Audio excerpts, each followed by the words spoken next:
Ito ang senaryo pagka mag-isa ka lang talaga.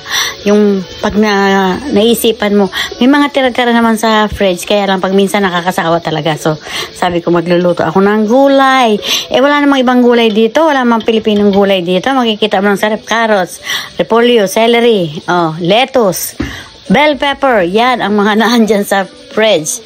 So, magluto na lang ako ng kaperanggot na repolyo, cabbage. Yan, igigisa ko lang yan. Tapos wala na. Kakainin ko na yan ng without rice. Paborito ko ang repolyo, sa totoo lang. Ano ngayon kung paborito mo ang repolyo? Bakit? Sino ka ba? Artista ka ba? Para sabihin mo, ito na nga aking lulutuin. Feeling artista? Feeling content creator? Wala lang, nagpipiling-pilingan lang. Kaming mga content creator na maliliit, talagang maliliit lang. Nagpipiling-pilingan lang. Malay mo, one day, isang araw, ako'y nakakita, one bird, isang ibon, flying, lumilipad. Ano na punta.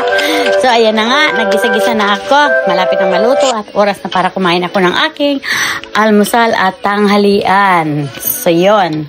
Actually, may alaga akong dalawa dyan. Kasi yung dalawa kong alaga, chicken fries lang kakainin mo at saka mac and cheese. So, ako naman, ito talaga ang kakainin ko. Natutulog silang dalawa.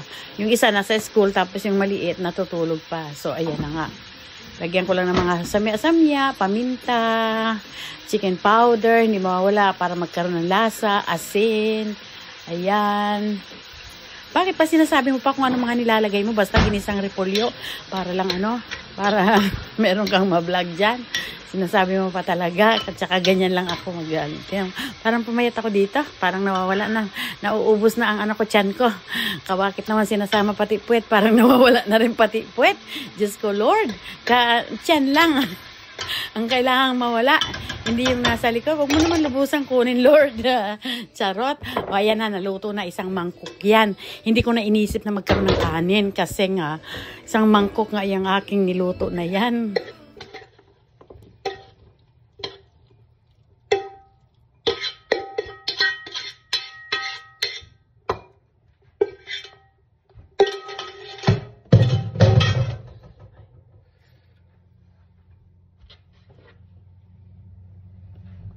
So, pagkatapos kong kumain niya, nahiga-higa na kami kasi gumising ng aking mga alaga.